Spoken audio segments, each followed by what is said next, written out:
અમારા આમ આદમી પાર્ટીના ઉમેદવારોને સત્તા પક્ષ તરફથી સતત અમારા જે ઉમેદવારો છે એની ઉપર પ્રેશર આવે છે, ધાકધમકી આવે છે, પૈસાથી ખરીદવાની કોશિશ થઈ રહી છે। પૈસા લઈને તમે ફોર્મ ખેંચો, અમને બિનહરીફ કરો, સત્તા પક્ષની આ રાજનીતિ અત્યારે ચાલુ છે। અત્યારે લોકશાહી જેવું સત્તા પક્ષે કંઈ રહેવા દીધું નથી અને પોરબંદરમાં કોઈ પણ એરિયામાં સત્તા પક્ષ કોઈ કામ કર્યા નથી, એટલે પબ્લિકની વચ્ચે જઈ શકે એમ નથી। એટલે સત્તા પક્ષે ખુલ્લી દાદાગીરી અત્યારે ચાલુ કરી છે આમ આદમી પાર્ટીના કેન્ડિડેટોને તોડવા માટે।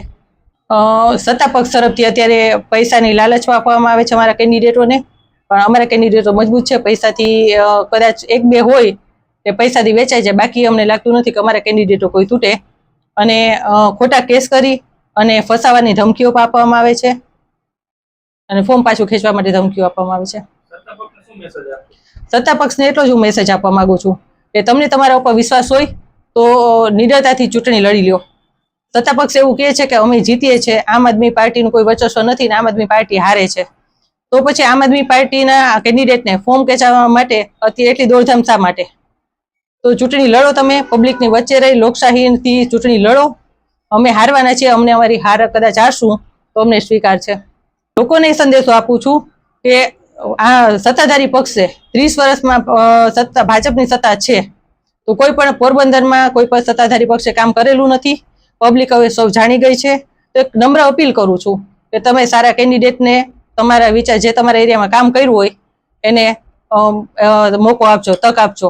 અને આમ આદમી પાર્ટી એક વિચાર હારે અને કામ કરવાની ધગસ હારે એવી છે કે પોરબંદરનું અમારે ભલું કરવું છે અને પોરબંદરમાં અમારે 100% કામ કરીને બતાવવું છે।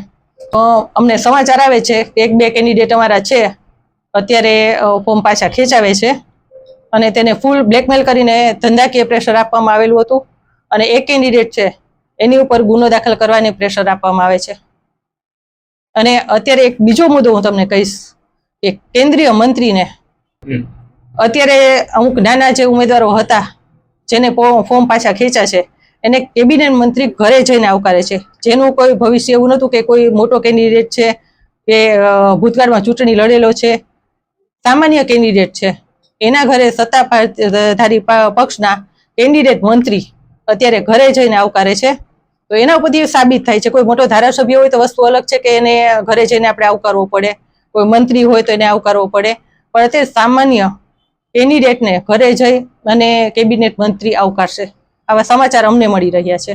તો એનાથી મોટું કેવું હોઈ શકે કે ભાજપને કેટલો ડર હશે લોકોનો અને આમ આદમી પાર્ટીનો।